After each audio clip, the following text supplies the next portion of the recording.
Dale time with மீல என் கூட join பண்ண எல்லாருக்கும் வார்ம் வெல்கம். சப்ஸ்கிரைப் பண்ணாதவங்க சப்ஸ்கிரைப் பண்ணி டேல்மிட்ட மாதிரி என் கூட ட்ராவல் பண்ணுங்கள். நாம் இன்றைக்கி பார்க்க போகிற topic theories of meaning. The theory of meaning. இப்போ வந்துட்டு டேரெக்டாக அதில் என்ன சொல்கிறாங்க அப்படின்றத சம்மரைஸ் பார்த்துடலாம்.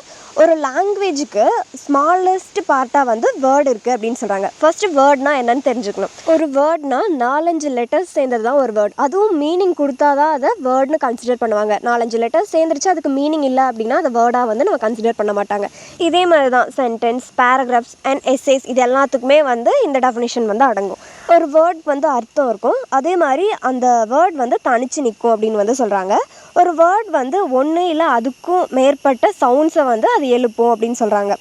இது வந்து ஐடியா, ஆப்ஜெக்ட், ஆக்ஷன் இது மாதிரியான விஷயத்தை ரெப்ரசன்ட் பண்ணுது அப்படின்னு வந்து சொல்கிறாங்க.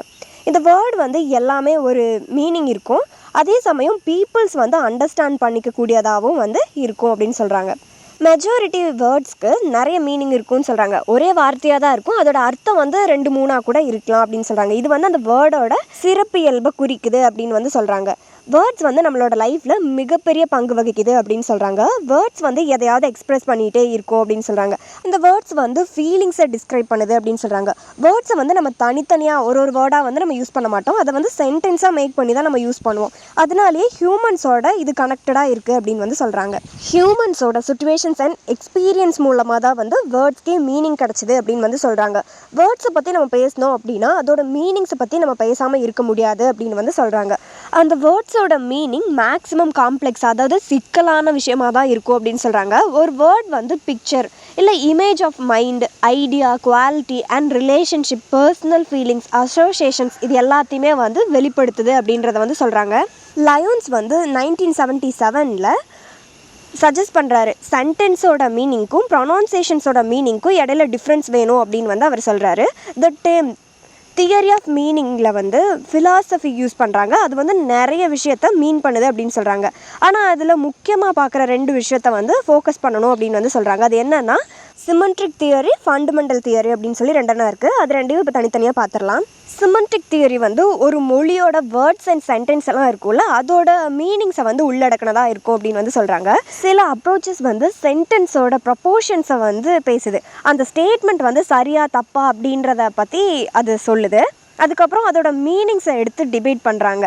இந்த மாதிரியான ப்ரொப்போர்ஷன்ஸ் வந்து என்ன அப்படின்றத வந்து டிபேட் பண்ணுறதா வந்து சொல்கிறாங்க. இதுதான் வந்து சிமெண்ட்ரிக் தியரி. அடுத்து வந்து ஃபண்டமெண்டல் தியரி.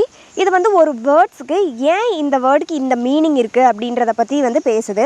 அதுக்கப்புறம் அந்த தியரி வந்து என்ன சொல்லுது அப்படின்னா அந்த லாங்குவேஜ் யூஸ் பண்ணுறாங்கல்ல பீப்புள்ஸ், அவங்களோட மைண்ட் செட், தாட்ஸ் ப்ளஸ் ஐடியாஸை பற்றி வந்து பேசுது.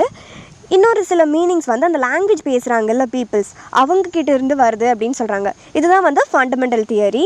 அடுத்து வந்து மீனிங் இன் லாங்குவேஜ். மீனிங் வந்து லாங்குவேஜ் மூலமா வந்து கம்யூனிகேட் பண்ணுறதா வந்து சொல்கிறாங்க.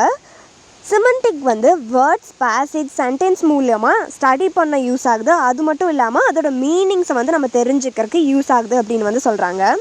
ஜெஃப்ரி லீச் அப்படின்றவர் 1974 ஐடென்டிஃபை பண்ணுறாரு 7 டைப்ஸ் ஆஃப் மீனிங்ஸ் இருக்குது அப்படின்றது. இதில் வந்து கான்செப்டுவல் மீனிங் வந்து ரொம்ப இம்பார்ட்டண்ட் அப்படின்னு வந்து அவர் சொல்கிறாரு. இப்போ வந்து 7 டைப்ஸ் ஆஃப் மீனிங்ஸை வந்து இன்ட்ரடியூஸ் பண்ணிடலாம். ஃபர்ஸ்ட் ஒன் என்ன அப்படின்னா டிக்ஷனரி மீனிங். இது வந்து ரொம்ப பேசிக்காக இருக்கும். அப்புறம் லிட்ரல் சென்ஸ் வந்து இதில் இருக்குன்னு சொல்கிறாங்க. ஒரு வேர்ட்ஸுக்கு டிக்ஷனரி மீனிங் வந்து எதுலேருந்து வருதுன்னா அதோட லாங்குவேஜ்லேருந்து வருது அப்படின்னு சொல்கிறாங்க. இது வந்து டிக்ஷனரியில் இருக்க விஷயத்தை தாண்டியும் நிறைய மீனிங்ஸ் வந்து தருது அப்படின்னு வந்து சொல்கிறாங்க. அடுத்து வந்து கானோட்டேட்டிவ் மீனிங்ஸ். இது வந்து டிக்ஷனரியிலே இல்லாத எக்ஸ்ட்ரா ஷேட் ஆஃப் மீனிங்ஸ் எல்லாம் வந்து கொடுக்குது அப்படின்னு வந்து சொல்கிறாங்க. சோஷியல் மீனிங், சோஷியல் கான்டெக்ஸ்ட்டை இந்த லாங்குவேஜ் வந்து எப்படி காட்டுது அப்படின்னு வந்து சொல்கிறாங்க. அதுக்கப்புறம் இந்த வேர்ட்ஸ் வந்து எங்கே எப்படி யூஸ் பண்ணப்படுது அப்படின்ற விஷயத்தையும் வந்து சொல்கிறாங்க. அடுத்து வந்து எஃபெக்டிவ் மீனிங். இது வந்து ஸ்பீக்கர்ஸோட ஃபீலிங்ஸ் அண்ட் ஆட்டிடியூட்ஸை வந்து காட்டுது அப்படின்னு சொல்கிறாங்க. Reflected meaning. ஒரு வேர்டோட மீனிங்கை இன்னொரு வேர்டோட மீனிங் வந்து இன்ஃப்ளூயன்ஸ் பண்ணும், அதுதான் வந்து ரிஃப்ளெக்டட் மீனிங் அப்படின்னு சொல்கிறாங்க. சொலுக்கேட்டிவ் மீனிங். அது வந்து நம்மளோட வார்த்தை பேசுகிறதன் மூலியமாகவே வந்துட்டு அந்த வேர்ட்ஸ்க்கு வந்து மீனிங் கிடச்சிருது அப்படின்னு சொல்கிறாங்க. நம்ம ஹேபிச்சுவலாக நம்ம டெய்லியும் பேசுகிறது இல்லை அதை பயன்படுத்துறதுனாலே வந்துட்டு அதுக்கு ஒரு மீனிங் கிடச்சிருச்சு அப்படின்னு சொல்கிறாங்க. இதுதான் வந்து சொலுக்கேட்டிவ் மீனிங்ஸ் அப்படின்னு வந்து சொல்கிறாங்க. அடுத்து வந்து திமட்டிக் மீனிங்ஸ். இது வந்து என்ன சொல்கிறாங்க அப்படின்னா சென்டென்ஸோட அரேஞ்ச்மெண்ட் அண்ட் எம்பத்தீஸை பற்றி சொல்லித்தருது நமக்கு அப்படின்னு சொல்கிறாங்க. ஸோ இதெல்லாம் தான் வந்து 7 டைப்ஸ் ஆஃப் மீனிங்ஸ். அடுத்த வீடியோவில் ஒரு டைப்ஸை பற்றியும் விவரித்து வந்து நம்ம பார்க்கலாம். இது வரைக்கும் டேல் டைம் வித் மீல என் கூட டைம் ஸ்பெண்ட் பண்ண எல்லாருக்கும் ரொம்ப நன்றி. இந்த வீடியோ பிடிச்சிருந்தா லைக் பண்ணி சப்ஸ்கிரைப் பண்ணிடுங்க. நெக்ஸ்ட் வீடியோவில் பார்க்கலாம்.